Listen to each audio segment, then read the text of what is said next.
The Washington Wizards exercised the third-year team option on Bilal Coulibaly. With his improved play in his second year, what is his ceiling going forward? Come on, let's talk about it next on Locked On Wizards.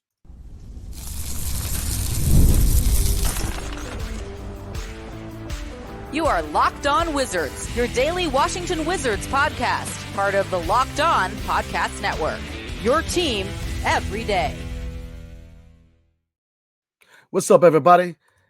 Your favorite podcast now has a newsletter. Introducing the Locked On Wizards Daily Newsletter, a one-stop shop for the ultimate team and league coverage delivered right to your inbox. Sign up for free now at LockedOnDaily.com. That's LockedOnDaily.com. And start your day with an all-new free Locked On Wizards newsletter.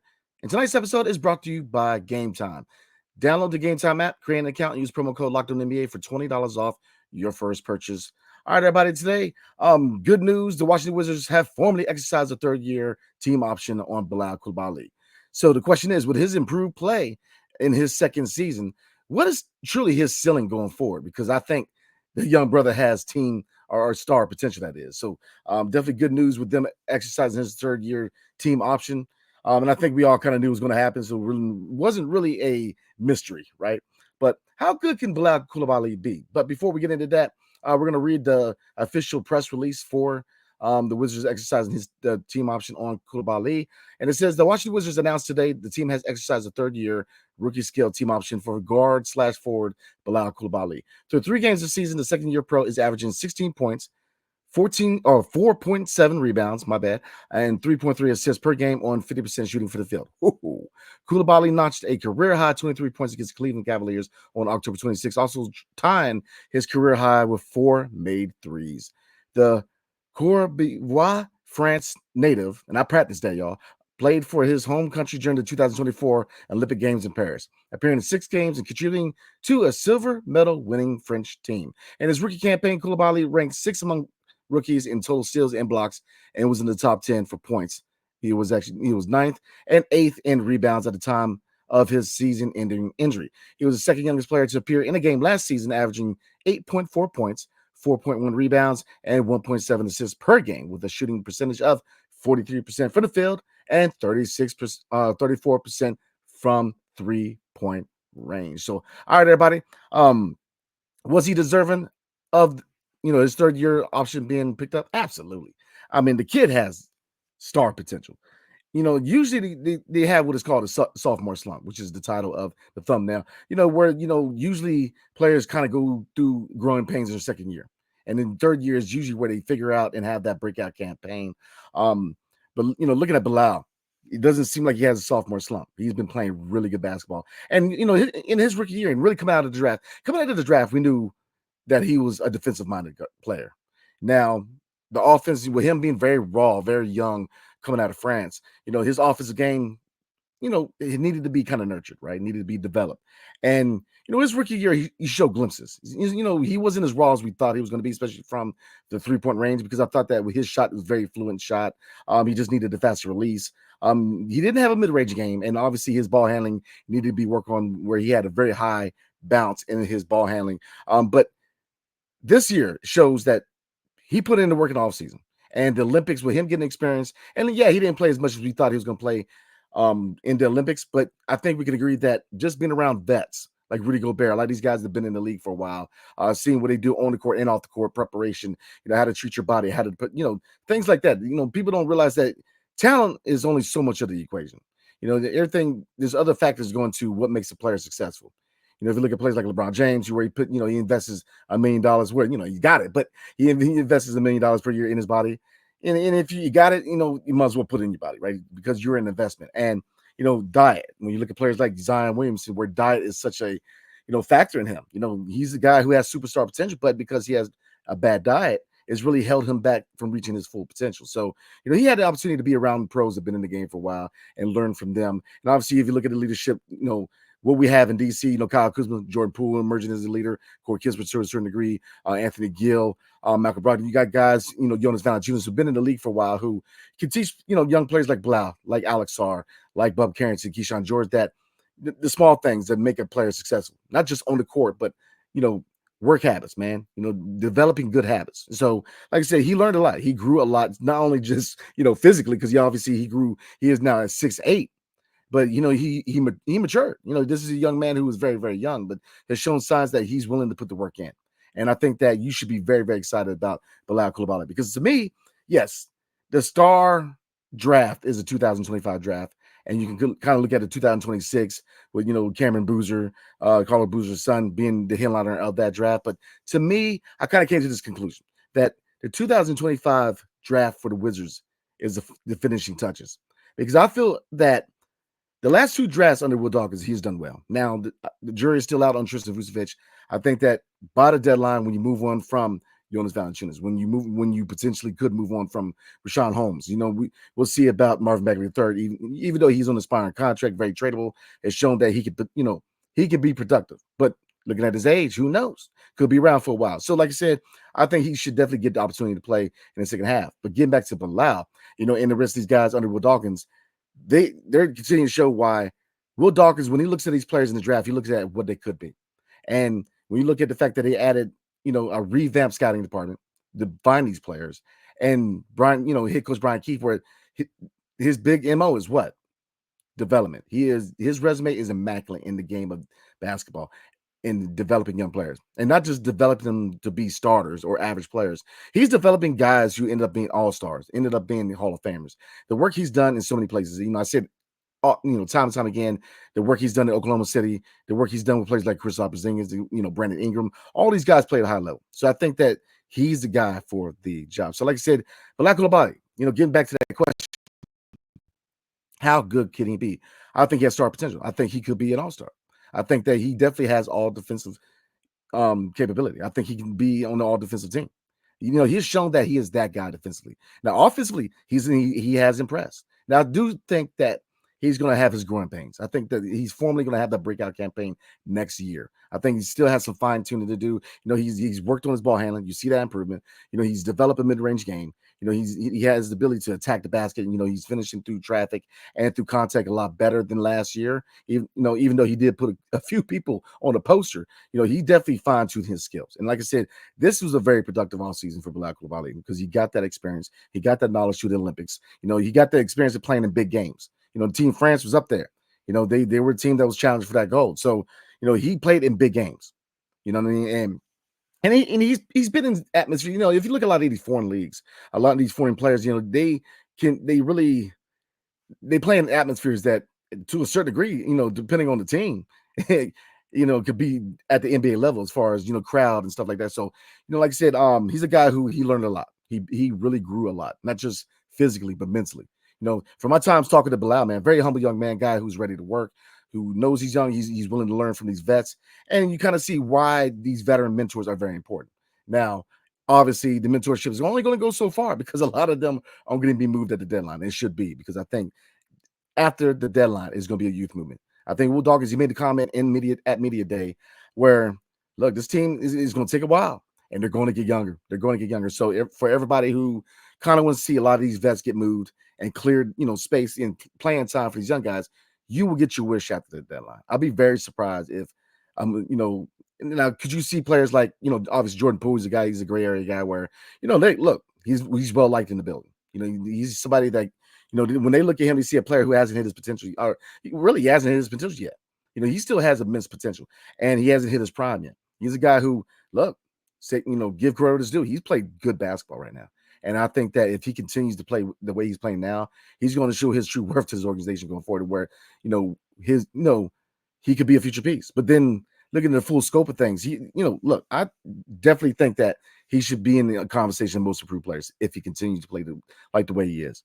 Now, looking at All-Star, obviously bad teams, looking at Detroit, us, San Antonio, I think that I'll say this, Wembanyama, yes, he's that generational talent, but I think that if they're willing to give him an all-star nod, then you have to, if Jordan Poole has a career season that I think he's going to have, even if you look at Kyle Kuzma, if you look at what he's done the last couple of seasons, if he really steps it up and has that, that stat line he's had the last couple of years, that if you're willing to give a Cade Cunningham or a Wembanyama an all-star nod, being on a bad team, then you have to give some consideration to Jordan Poole and Kyle Kuzma if they earn it up to that point. but I think that you got to give them that nod. I think that NBA has to get back to really, the whole having an all-star from each team. I think that she needs to get back to that. I think baseball's like that. Football, not so much. But baseball, that's the one thing I kind of like to do. You take a player from each team because, look, I think that, so that's really my opinion about the all-star votes. I think we've kind of gotten away with that. I think we've gotten more into the realm of it being a popularity contest. I think if you're a good player on a bad team, you still should be considered, an all-star. I think you have to, every team should have representation. So, like I said, getting back to Bilal, because we kind of got a little off track, but Bilal, to me, has star potential. And when you look at the talent they have in the 2025 draft, I think the 2025 NBA draft is going to be the finishing touches for the Washington Wizards as far as the young talent here in DC. I think if you can add a Cooper Flag, if you can add an Ace Bailey or Dylan Harper, a Gerard, the point guard out of France, the top 10 has a lot of talent. The top 10 of this draft coming up has a lot of impact talent, a lot of face of the franchise, high impact talent. I think Cooper Flag can be the face of this team. I think that, Ace Bailey could potentially be the face of this franchise. But when you look at, Bilal, Alex R being those, I hate to say sidekicks, man, like but every Batman needs a Robin, but who knows? Bilal could definitely, look at how much he's progressing. So is it really out of the realm of things to say that he couldn't be a co-face of the franchise? You can definitely see him and Cooper Flag being the face. And he's not to say that Alex R can't be that. I mean, that's what I'm saying. We have good young talent here in DC. Alex R is going to be that guy. I'm telling you. Bilal has shown that he's going to be that guy. Once he fully figures it out offensively, he's going to be a star. I mean, Keyshawn George, man, looks real good. Bub Carrington, another guy who very slept on. I mean, I'm not going to say slept on because the league is starting to notice Bub Carrington, another player with star potential. Will Dawkins has done well through the draft in picking up young talent.